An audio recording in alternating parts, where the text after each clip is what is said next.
একটি গাজর ও টমেটো ভালোভাবে সেদ্ধ করে নিব। এবার একটি ডিম ভালোভাবে ফেটিয়ে নিব।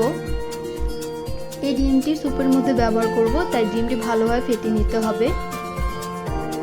এবার একটি পাত্রে আমি 1 চা চামচ কর্নফ্লাওয়ার নিচ্ছি এবং ট্যাবের পানি ব্যবহার করছি। এখানে কোনো কুসুম গরম জল ব্যবহার করার দরকার নেই।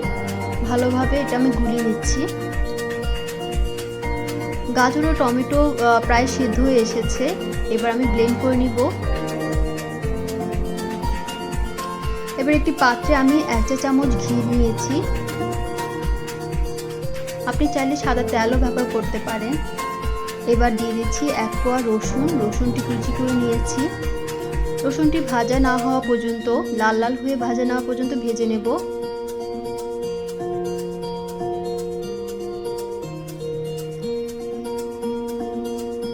এবার গাজর ও টমেটোর পেস্টটা দিয়ে দিব। গাজর ও টমেটোর পেস্টটাকে আমি কিছুক্ষণ ধরে আমি আবারও ভেজে নিচ্ছি, যেন এর কাঁচা ভাবটা না থাকে। এর সাথে আমি ব্যবহার করছি জল, যতটা দরকার হয়। তারপর আমি অ্যাড করছি ডিমটি। ডিম দেওয়ার পরে অনবরত নাড়তে হবে, যেন এটা দলা পেকে না যায়।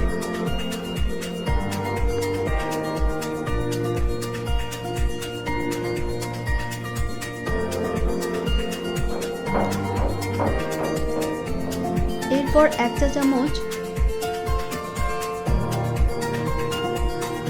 সয়া সস দিয়েছি, হালকা একটু লবণ দিয়েছি এবং সাথে অ্যাড করে দিচ্ছি কর্নফ্লাওয়ার। আমার স্যুপটি প্রায় হয়ে এসেছে। স্যুপটি এখন আমি পরিবেশনের জন্য একেবারে রেডি।